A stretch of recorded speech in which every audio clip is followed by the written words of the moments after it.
আসসালামু আলাইকুম। আশা করি সবাই ভালো আছেন। আজকে আমি আপনাদের সামনে নিয়ে আসলাম ডাল দিয়ে মুরগির মাংস রান্নার রেসিপি। এটা খেতে কিন্তু খুবই মজার, আর এটা আপনারা চাইলে রুটি, পরোটা বা ভাত দিয়েও খেতে পারেন। আর রান্না করাটা খুবই সহজ, তো না টেনে পুরো ভিডিওটা দেখতে থাকুন। প্রথমে এখানে নিয়েছি মুরগির মাংস, এই যে ছোট ছোট করে কেটে নিয়েছি। এখানে এটা আমি নিয়েছি পাকিস্তানি মুরগি বা কক মুরগি যেটাই বলেন, 1 কেজি থেকে একটু কম আছে।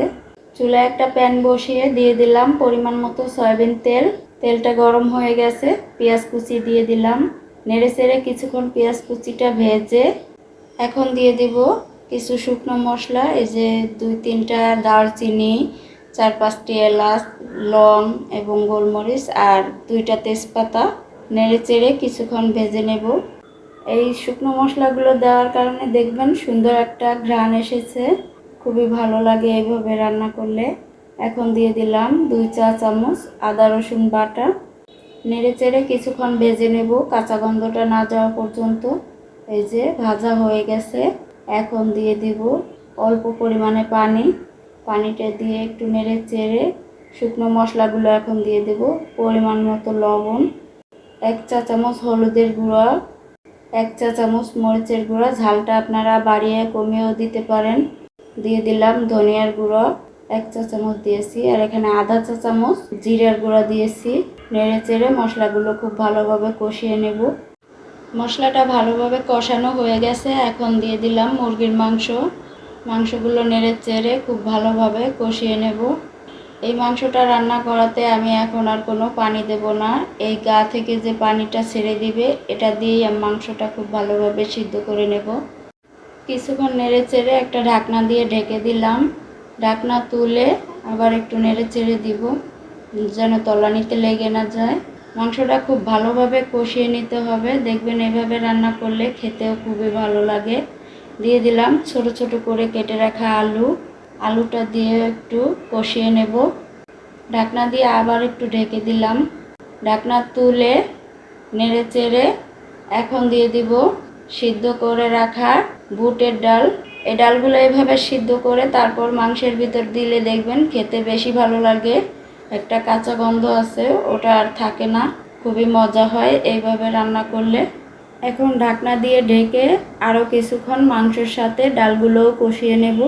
ঢাকনা তুলে একটু নেড়ে চেড়ে দিব। পুরো মাংসটা কিন্তু আমি পানি ছাড়াই কষিয়ে নিলাম।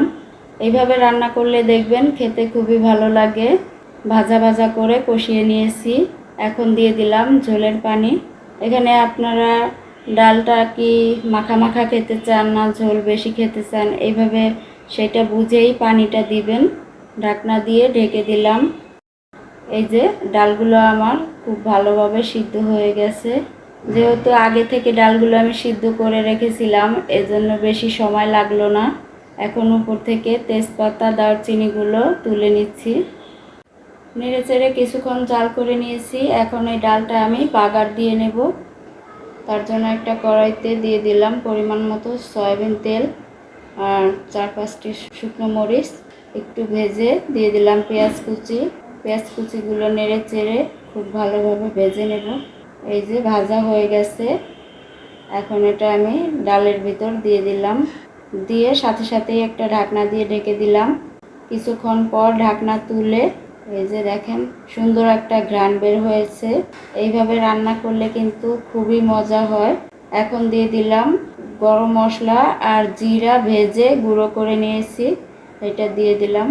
এই তো হয়ে গেল আমার খুবই মজার বুটের ডাল দিয়ে মুরগির মাংসের রেসিপি।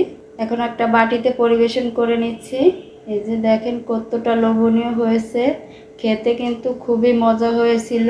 তো রেসিপিটা ভালো লেগে থাকলে বাসায় ট্রাই করে দেখবেন। আরও মজার মজার রেসিপি পেতে আমার চ্যানেলটি লাইক, কমেন্ট, শেয়ার এবং সাবস্ক্রাইব করে আমার পাশে থাকবেন। সবাই ভালো থাকবেন, সুস্থ থাকবেন। আল্লাহ হাফেজ।